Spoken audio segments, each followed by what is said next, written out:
Introduction to verbs.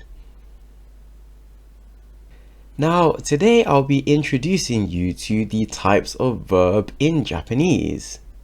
And there are 3 types you need to remember. The first one is Godan, which is 5 rows. This will make sense a little bit later. The next is Ichidan, which is 1 row. And the last is irregular, which just means not normal. First, I'll be talking to you about Godan verbs, as they are most common in the Japanese language.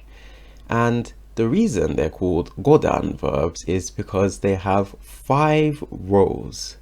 As you can see here, we have the verb heru.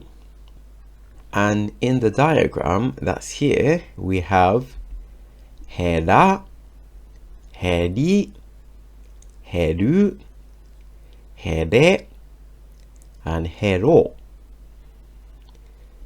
Now, heru, which means to decrease, is in its dictionary form at the moment, which I'll be teaching you about in later lessons. But you may be wondering, up until now, when you've spoken about verbs, they've always ended in mas. And the reason it ended in mas up until now was because I used one of these rows to make the polite form. And there are many uses that these rows have in terms of creating different types of verbs. For now, these are the 5 verb rows that we have in the Godan verb. And it goes in order of the Japanese syllables. Da, di, du, de, do. Next, we have Ichidan verbs. And the verb we have is fueru, which is to increase. And Ichidan verbs means there's only 1 row in them. And that probably explains why, unlike Godan verbs, we don't really have anything except the dictionary form, which is do. There are other uses for these rows, just like Godan verbs. However, there are slightly different rules of how to create these different forms when using Ichidan verbs, which is what I'll be teaching you later on. And this is an Ichidan verb. And the last we have is irregular verb.